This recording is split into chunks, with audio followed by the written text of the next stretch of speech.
Why do we need a God anyway?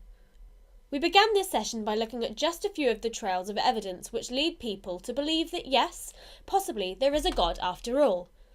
But if he exists, is he necessary? Can we live our lives perfectly well just as we are without him being there? A few years ago, the great sociologist Peter Berger wrote a short book called Rumours of Angels, which was quite unlike the rest of his work, although it's probably been read much more than most of his others. He chose the title because he wanted to describe what he'd noticed, that in all of our lives there are things we sometimes take for granted because they've always been there. But these things would make no sense if there wasn't a God behind it all. So they're rumours of angels, little indications inside our very nature that point towards the fact that God and all of his angels really are behind the scenes. Since Berger's book, other thinkers have been noticing more and more rumours. Take our thirst for justice, for example. You read about an atrocity or a terrible crime in the newspapers and realise that the people who are guilty are going to get away with it. How do you feel? Do you think, oh well, that's the way it goes in a meaningless universe? No, you feel outraged. You feel that somebody should do something. In other words, in all of us there's a sense that the world should be a place of justice, fairness and equity. Now where did that come from if we're all just random accidental beings who came about through a cosmic fluke in the first place? And we all feel there are some basic values, principles, natural laws which everybody ought to observe. But where do those values come from unless there's some sort of absolute authority in the universe? If life is all haphazard and meaningless, how do we decide what's really right and wrong?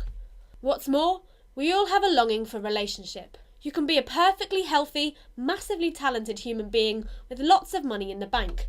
But unless you're loved and esteemed by others, it means nothing, and you may well commit suicide. Relationships are the heart of life. It's love that makes the world go round.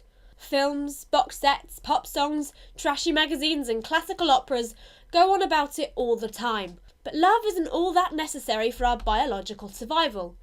So why is it so important to humans? Might it just be that there's a God who designed us for relationships and wants us more than anything to enter into a relationship with himself?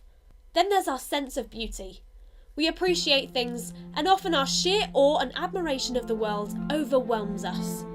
The Religious Experience Research Project, begun by biologist Sir Alister Hardy some years ago, has documented thousands of cases where the experience of being in a breathtaking environment has not only filled people with pleasure, but has filled them with a sense that they're not alone, that there's somebody far greater than themselves who is evident in all this beauty. Someone to whom they feel accountable in a strange way. And this sense that we need to connect to somebody greater than ourselves is what drives the human thirst for spirituality too.